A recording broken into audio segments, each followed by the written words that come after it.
All right, everybody. We're here with Mike Caldwell from Caldwell Wellness. How's it going, Mike? Man, I'm doing very well. I'm feeling good. Cool. So what are we going to be going over today? So we are going over the Bulgarian Split Squat and foot placement and then height of the box and just kind of some common errors that people might make when they're doing a Bulgarian Split Squat. Cool. What are we targeting with the Bulgarian Split Squats? So it's going to be a single leg movement, single leg squat pattern. So you can target your glutes, you can target the quads, posterior chain, anterior chain. If you want to hit the hamstrings, you can hit the hamstrings. And if you want to work on the feet, you can actually work on your inversion and eversion of your feet. Right. And ultimately, we were talking about balance too, right? So working on balance. So we're feeding a lot of birds with one crumb. Exactly. All right, man. What are we talking about the setup? Tell us what not to do and then how to correct that. So I'm starting with kind of the faulty setup. So I'll say one of the common misconceptions that you'll use a really tall setup.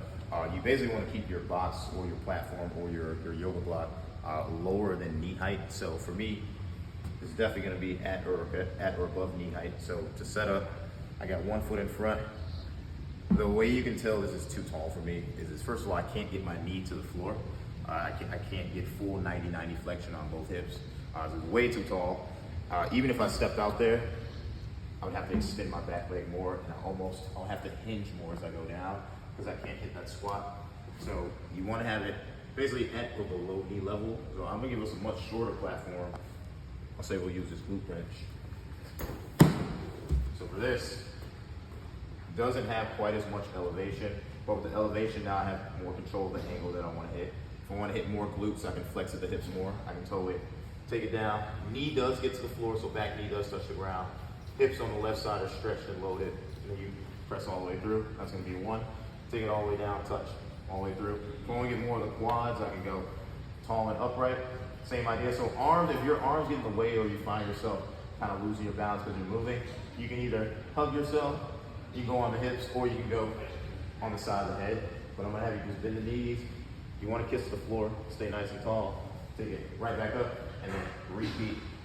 As far as the foot in the back, so these tip toes, you can have active or passive toes. So passive toes are when that foot is just kind of up there. It's not really doing anything.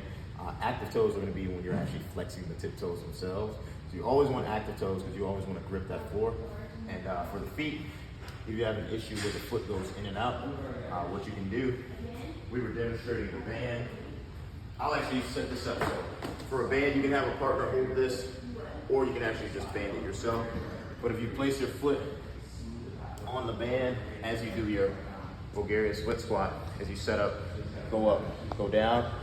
The moment my foot rolls out, let's say that happens, the moment my foot rolls out, it's gonna snap.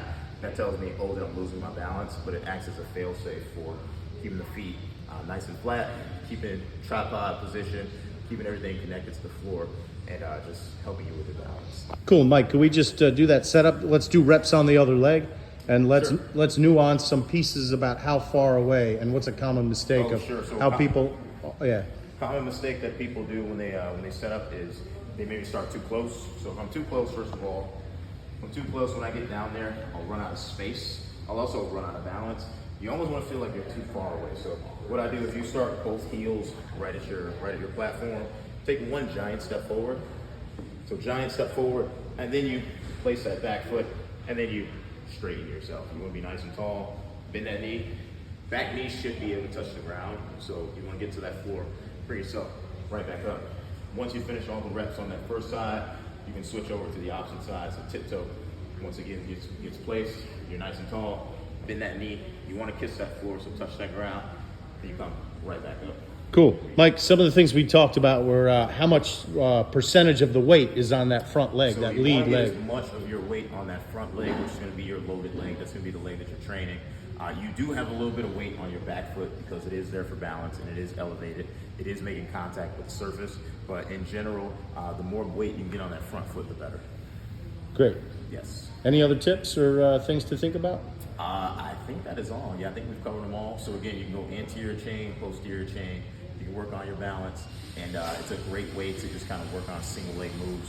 If a squat, let's say you don't necessarily have the best squat, you want to improve your squat pattern, working on it single leg will lead to more symmetry, and you can do hypertrophy on this, you can do power on this, you can do stability, you can do endurance. There's a lot of different ways you can kind of use this to train for really any direction you're trying to take yourself. Cool. And before I let you go, we kind of talked about loading. Body weight is usually sufficient, but you could load it with dumbbells, kettlebells, asymmetric, loaded in one arm, other arm, barbell. Barbells, you name it. If you want to do med balls, if you want to even use a band, if you had a band and you wanted to turn it into a multi-use unit, let's say you want to warm your legs and your shoulders up, you can just grab yourself a band, maybe do a pull apart as you go down, come right back up. Or if you want to keep your spine straight, maybe bring that band above your head, work on, get it nice and low touch, come right back to the middle.